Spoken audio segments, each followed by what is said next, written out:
On this episode of the Star Trek Universe podcast, we are talking about Star Trek Lower Decks 202, Kayshon, His Eyes Open, right after these winsome words with waggish wares-hawking hucksters.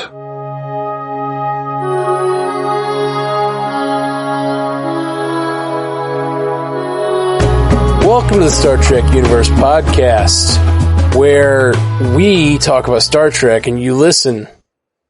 Damn it. That's right. My name is Matthew Carroll. I'm David C. Robertson. I'm sleepy, man. I tried to do the normal intro 3 times and it just failed. I kept failing. Yeah, I know. It was okay, though. Thanks, buddy. I mean, we're failures. It's okay. True. Let's talk about this Lower Decks episode. We tried to do it last week, and we both just had crazy last weeks. So, but yeah, we're doing it before the next one comes out, and that's what's important. That is what's important. And if you have a problem with it, you can kiss my white ass. We talk, you listen, damn it. This relationship is becoming a bit abusive with the listeners. I don't know what's going on tonight. All 3 of them. It's true. Thank you for listening, all 3 of you. So this episode is called what? Kayshon, His Eyes Open. I really liked the joke at the end. I don't remember what it was at the end of the episode. It was like, wonderful. When they said, where is Kayshon? Like, and they held him up and said, Kayshon, when he became a puppet. Yes. That was good. It was just really nice. Yep. I enjoyed it. It was not the funniest episode I've seen of this show, but I enjoyed it quite a bit.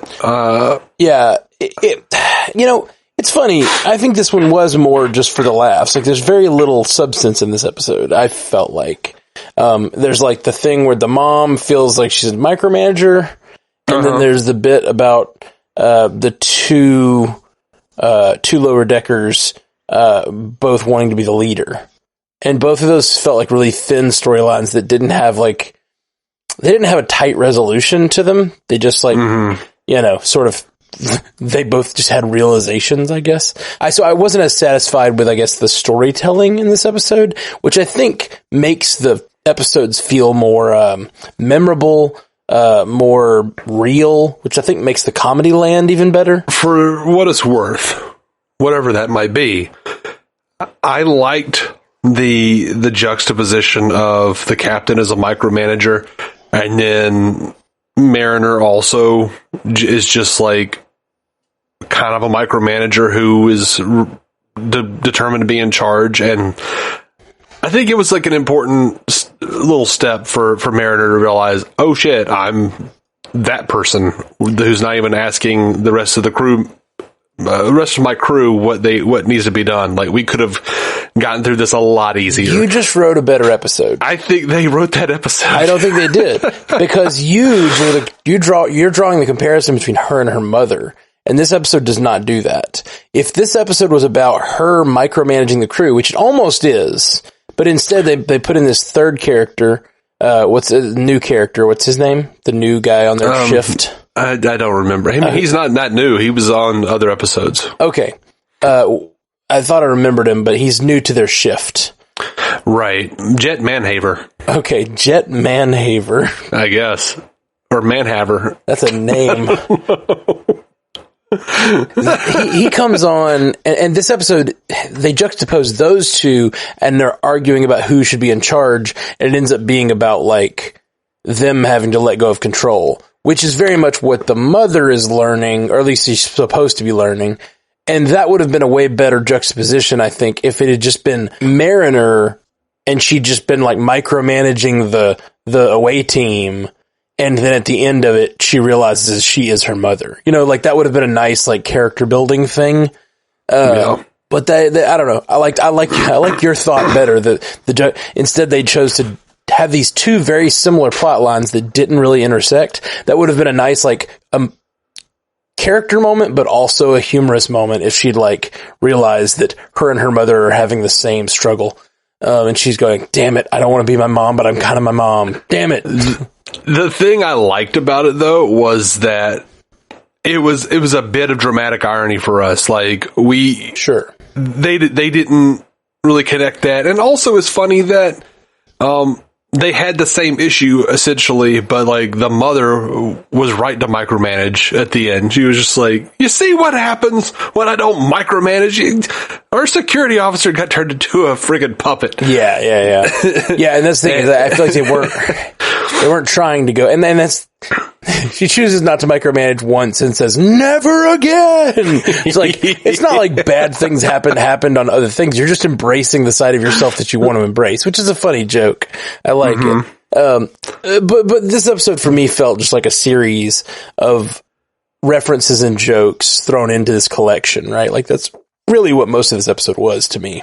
I loved Kalis' fornication helmet. I did too. Tindy saying, oh, neat. Safety first. Yeah. But no, I thought it was also like a pretty good little, like, reminder to Rutherford and Tindy to speak up every once in a while and be like, hey, we got a better way to do this. Sorry, you're wrong. You know, like, yeah, it should have been, and it definitely was Mary learning to listen. What? I think it was like, why does everything have to be like a friggin' Full House moment with you, man? Come on. No, I don't need to be a Full House moment. Learn a lesson without it being like on the nose. I don't know that they did necessarily. I don't know. You don't have to be on the nose Full House moment, but, like, you make it a joke, you make it a reference, you, like, juxtapose things, you talk about things, like, I don't know. Sure. It felt more like this lesson that the two of them were learning, Mr. Haver, or Manhaver. Yeah, Manhaver. Which I liked when he opened up at the end and was, like, making fun of the dude with the mustache. Like, that was fun. Yeah. I don't ever remember that guy's name. Well, I think Manhaver and Mariner are supposed to be realizing that they're similar in this episode. Mm-hmm. And, you know, it's also all about us learning about these characters, not just them learning about each other. It was about, like, I think, it was more about Mariner, it seemed, learning how to be a leader and not to only take her ideas and how to listen to other people and stuff. Tindy and Rutherford didn't seem to, I don't know, they just seemed to, like, be gleefully, like, it's not like they said, no, you're right, we should have used our ideas. They were like, no, we just let you guys because you were in charge. Like, they just seem gleefully willing to do what they're told, even at the end of the episode. Which is fine. Like, I don't think everybody has to learn a lesson every episode. Yeah, no, I'd rather they never learn an episode, or never learn a lesson every episode. Like, no hugging, no learning, that kind of thing. Yes, the Seinfeld mantra, yeah. No hugging, no learning. Which is great for the Seinfeld. I think for this show, for Star Trek, it's not great. I feel like it's great for comedy. Sure, I think that's true. But I kind of do want these guys to grow and learn, honestly. Well, like, it's the mixture of comedy and sci-fi, like, high concept, interesting sci-fi. And, like, I don't think that's been done perfectly yet. No. But it's being tried in various forms, and I like it. Like, we did an episode about the Orville, season 2, episode 1 this morning, and it was, you know, like, it's very, very similar. I was watching the Orville and going, like, this is Lower Decks. Like, this is kind of Lower Decks. Like, this is, Star Trek is now doing the show that is very similar to the show that was sort of being a parody of them. It's like, it seems like Orville started as a parody and is sort of drifting towards real. And, like, Lower Decks is Star Trek, and it's drifting towards parody, and they're sort of meeting in the middle in this weird, like, liminal space. I don't know, it's strange. And I'm over here, and all I wanted was Scrubs in space. Out of which one? Oh, Lower Decks, right? Lower Decks, yeah. Yeah. Oh, man. Just some favorite lines. I really loved, why couldn't they leave Data alone? He just wanted to feel. That was a great line. I really loved. Careful, Ruthie. He's going to try to collect you. Yep.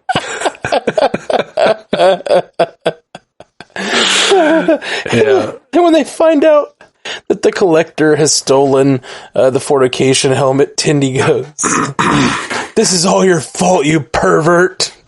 No judgment. I was very, very partial to Riker saying, "Let's see how these Packlets do with their aft hanging out." I'm kind of living for Riker on this show. Yeah. Like, he's been so much fun. He's been really great. I'm actually listening right now to the audiobooks of the Picard book series. Mm-hmm. And it's funny because the one I'm listening to, I started to listen to today is the one that's Riker focused, and it's kind of telling the story of Riker between Next Generation and Picard, or at least the pieces of it. And so I've just been like, after listening to about like them talking about Riker on the bridge all day in like this serious book, then I watched this episode and I was like, oh man, now I'm not going to be able to go back. I just can't go back and like listen to him be a serious captain after seeing that. Yeah, I enjoyed the Boimler's reference to life on the Titan being like dark and serialized. Oh, it's so good. It's complex characters in the dark and serialized missions that it's really good. It's really, really good. Really enjoyed it. Did you see the transporter twin thing coming? Yes. When he mentioned it or before? Like, which mention? Like when he said they were beaming out of there. I was like, and he was like, well, he says when Riker, created a twin, it was like that time when there was that field, much like this field. And then he ran over to the computer and I was like, wait, are you about to beam yourself through a field that you just said is like the time Riker got a clone? I was like, that's clearly going to happen, right? Like, they use such specific wording. I suspected they might do transporter twin before he even referenced the twin. Like, when they were talking about the conditions, I was like second chances? Like, I think I might be a little Boimler. Yeah, I like it. But yeah, no, I really enjoyed it. And by far the funniest thing in the episode, and I know it was in the trailer, I don't care, is just them trying to beam Boimler out and him just like screaming in pain. I don't know why that's the funniest thing to me. Yeah. My favorite lines in the whole thing was Tindy giving yeah, I got transporter cloned, and then Tindy gives Rutherford $20 or whatever, and she's like, how did you guess that? And he says, it just seemed like a Boimler thing to happen. And I love that the transporter twin is already like naming himself something different, acting like freaking Riker. Yeah. How do you feel about William Boimler? Oh gosh, it's so good. Yeah, it really is. And I'm sure we'll see that Boimler again, right? I hope so. We have to. There's no way we don't see that Boimler again. And like, if this show persists, I really, really hope so. Oh gosh, dude, have you seen The Boys? By the way, yes. I had no idea Boimler was that guy. Yeah, no idea. I had no idea. Dennis Quaid's son, absolutely. Yeah, no idea. Huey, right, on The Boys. Jack Quaid is his real name. Yeah. So I just had no idea. I don't know why. I saw a picture of him and I was like, wait, what? That guy? Because I don't know. It's just always interesting when a guy like that gets on 2 or more shows at once, Like The Boys and Lower Decks being successful, whatever genre shows. if for some reason they're doing like a late 24th century, 25th century live action show, I think every person playing these characters could play them in live action. Oh, interesting. That's cool. I think, anyway. Like, that's... I know the one who plays Mariner and the one that plays Boimler, but that's it, I guess. Like, I don't know anybody from other things. Did you ever watch A Different World? Yeah. You remember Jaleesa? No. She was like the older student who was sort of like an RA, I guess, and she dated Sinbad on the show, and then she like married the Colonel. I said no. Oh, I didn't hear you say no. I thought you said, I don't know. I'm just teasing. Just joking. I'm acting like you're being rude by continuing to explain. It was just a joke. She was also, she played a character named Robin on Hanging with Mr. Cooper. I don't know her. That's the mother. Okay. Yeah. Anyway. That's cool. I recognize her voice, but I can't place her. That's interesting. Not really, I guess. Oh, funny. Second guessing how good our show is. I just searched Lower Decks on IMDb so I could see some of the people's faces. And it came up with the episode Lower Decks before it came up with the show. Mm-hmm. Yeah, it'll do that. What? So this is incredibly, like, it's well done, but it's a deep cut a little bit.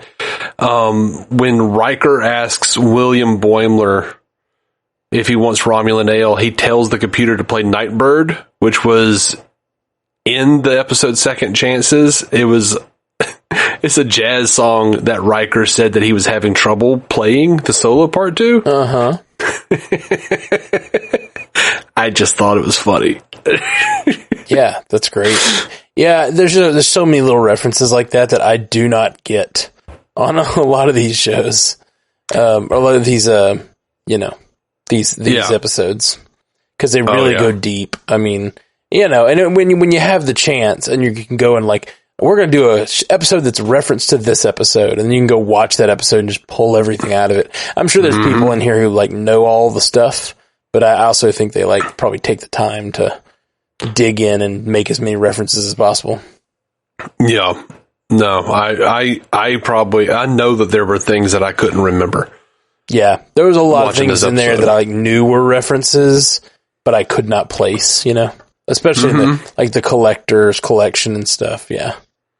Yeah. Like I was looking up like references and stuff online. There were several, like, I got a lot of them. And then there was stuff that, like, I had not even noticed, like, towards the end of the episode when they were talking about the piece of corn. Oh, that was so good. Yeah. Okay, so that is a reference to animation inconsistencies on Lower Decks. Well, I thought it was also a reference to sometimes the pips change in the shows, too, right? Yeah. Like on live action. I thought it was just a reference to that in general. It might be, but on the show, the character it happened to, Jet Manhaver, whatever, he was, in season 1, he was seen with lieutenant's rankings both times. And then Lieutenant Shax, it happened to him in Moist Vessel, where it looked like he was a commander. So, like, apparently that was intended to be a gag about their animation inconsistencies. So if you ever see an extra pip, it's just a piece of corn. Yeah, I love that. It's just a piece of sweet street corn. I laughed at that line way too hard. Me too, man. The street corn just got me. Yeah, street corn was like a great touch. Because it's so specific. Yeah, dude. I like this episode a lot. Just like a lot of really silly stuff. I thought that was a reference to Discovery, that little headgear that girl wears in Discovery. Did you see that? Yeah, but I was pretty sure it was a reference to The Game, which was an episode of Next Generation where there was a game that Riker brings back a game that you set on your head, like like headgear, and you watch these little funnels go into holes. And oh yeah, I remember this episode. And then he keeps replicating more, and it's like a cult of. You may be right. I just thought it looked like that, but yeah, that does look similar as well. Yep. So maybe it was either one. I don't know. Who knows? Yeah. Oh man, just good stuff. Good fun episode. Yeah, dude. Did you see the freaking Abraham Lincoln skeleton with the spear through it? Yes, I did. That's from the Savage Curtain from the original series. Right. I was like, oh, that's got to be from an episode. I don't know how that happened, but. And they have canonically explained what happened to Spock, too. I've always wondered. Spock 2? Tell me okay, more. you remember when they walk into the gallery and there's like that freaking giant skeleton that has like a blue uniform on? That was Spock too. He was a giant, like 25-foot clone of Spock from Star Trek: The Animated Series. Oh, an episode called The Infinite Vulcan. So that was a giant clone of Spock that had died. Wow, I did not know that at all. I mean, like I'd never seen that animated series episode. That's wonderful. Yep. I am pretty pleased with that one. So many good things. They in the background they had Beverly's sex scandal from Sub Rosa. I don't even know that episode. Do you not know what that is? No, not off the top of my head. That's the one that contains the ghost of Beverly's grandmother's ex-lover, who also has sex with Beverly. That's some real Captain American energy right there. Season 7, man. I don't know what happened. I do vaguely remember that episode now that you describe it. It's like some old Victorian candle ghost. Victorian candle ghost. Oh yeah, I know all about those Victorian candle ghosts. Yeah, can't miss them. They're all over fiction in the Western world. Yep. Like, there's no way we can mention all the references on this episode, but they totally had the Catan probe from Inner Light in the background. Really? Hanging. That's cool. Yeah. They had, like, Masaka's mask from the episode Masks. Dude, they had the Betazoid gift box from Loxana's first episode, and it was like a box that like had a face on it that spoke and announced that Loxana was coming, and that character was played by Armin Shimmerman, which was fun. They had like the photon torpedo casing that was in the it was in a bunch of them, but it looked specifically like the one from the Schizoid Man. They had a Horta egg. They had the actual Mars Curiosity rover in there. Of course, Assault Vampire. They had a Gorn skeleton. They had a whole bunch of stuff. They had Khan's necklace. Did you see that? No, definitely did not. They totally had. In Riker's ready room, he has a Civil War hat. Okay. I would assume of his ancestor. That was mentioned in his episode of Voyager. Yeah. In Death Wish.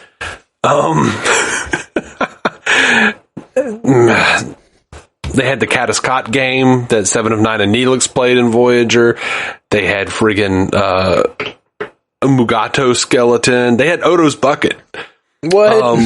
Yep. And one of the things I saw like outright in my first viewing was I had my wife back it up because they had the Valiant beacon from Where No Man Has Gone Before. Like wow.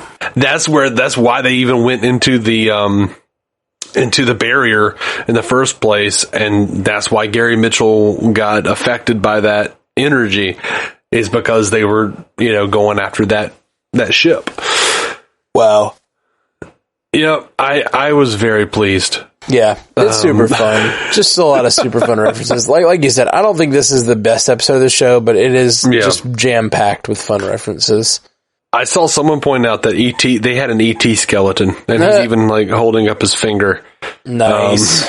They have a humpback whale in there. Riker's ready room has the Pegasus model, which is neat.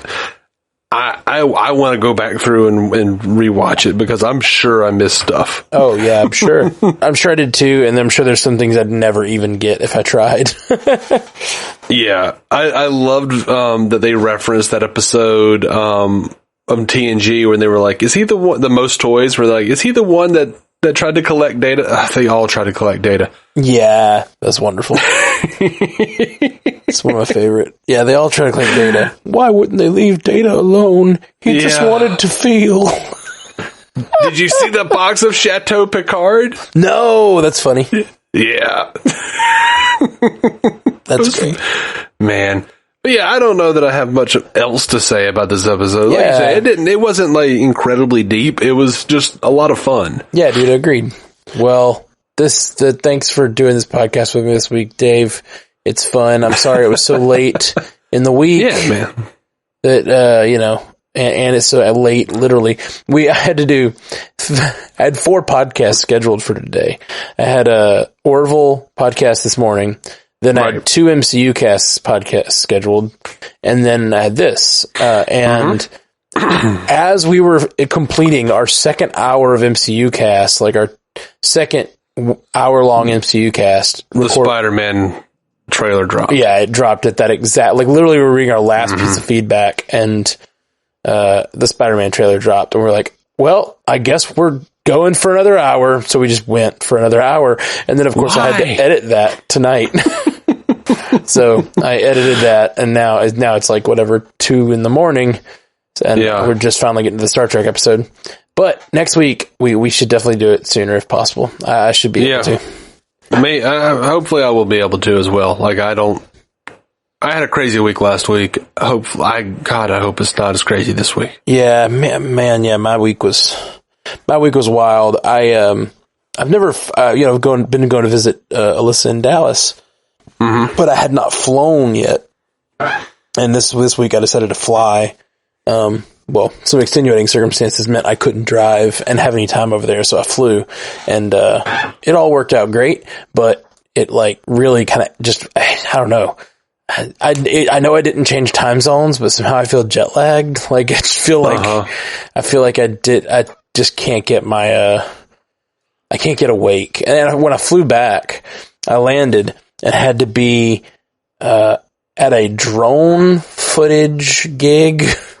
Oh, well, I flew into town, then I had to drive to Montgomery and do a gig, and then drive back up to Birmingham, get 4 hours of sleep, then wake up and do a drone footage gig in the morning, and then go on to 2 other gigs that day. And it's just gig after gig after thing after thing. It's just I was just totally wiped out after all the travel and all the gigs. Yeah, traveling and definitely traveling in this heat will really get it to you. Yeah, dude. Really do it to you. I mean, I get jet lagged getting up to go to the kitchen. Yeah. So I feel that. But yeah, thanks guys for hanging out. Thanks everybody for listening to the Star Trek Universe podcast, and I can't wait to do this one next week, and maybe we'll actually get to do one of these top 5 deals next week. Yeah, maybe so, man. Maybe so. That would be nice. All right. Well, Jolan True, Dave. Live long and prosper, and put Vaseline on your nipples. Oh yeah, you got to. Thank you for listening to the Star Trek Universe podcast, a Stranded Panda production. If you'd like to hear more from David C. Robertson, check out the DC On Screen podcast or maladjusted.tv for his web videos. If you'd like to hear more from Matthew Carroll, check out the Marvel Cinematic Universe podcast or listen to his music. Just search for Matthew Carroll anywhere you get music.